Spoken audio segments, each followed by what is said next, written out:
నీవే అభిమానము మాటలు మా ఎదుట పలుకుడుకు నీకు రవ్వుతైన సిగ్గు లేదా? అవునులే, నీకేనా సిగ్గు? నిరంతరము బ్రహ్మను ఆపాదించుకుంటూ పూజలు వెలుగొందుచు పౌరవించు వారి జాతక లగ్నములు కట్టి పొట్ట కూటికి వెట్టి చాకరీ చేయు ఊరి దారులుగా వాడితే మాన్యములు ఉందా? నీ ఇప్పుడు సిగ్గు సిగ్గులే నీవే మాకు ఎగ్గురించి ఒక సామాన్య మానవుడు సత్య సందుని నిన్ను సభ ఎందు నక్కి ఒక్కాడించిగా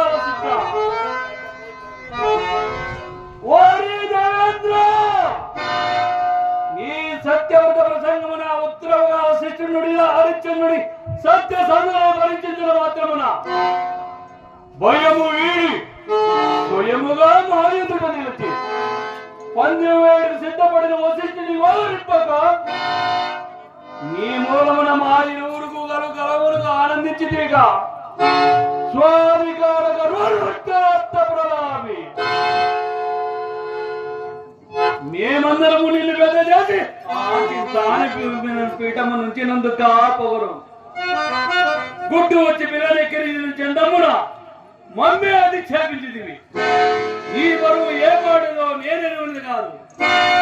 సాధ్య రాత్రమున గౌతమును పంచన నక్కి కుకడత్వని గావించి సాధ్యము హాలను చేపట్ట పేరాశగొన్న కామాంధుడము చిట్ట చివరగా మునిపమవును ఏ దేహందయు కన్నులమై శాపగ్రస్తుడమైన నీవా మాకు నీతి వాక్యము బాగు బాగు బాగు బాగు ఓరి దేవేంద్ర, నీకు అధికారం శాశ్వతమైనదివావు ఎన్నడా చింతామణి పీఠమును కరుడు కావని నా మనసును దోచు నాడే నీ మోట ముళ్ళ శంకర పెట్టుకుని అలోచులాని కారణవర్తపడవలసినవాడు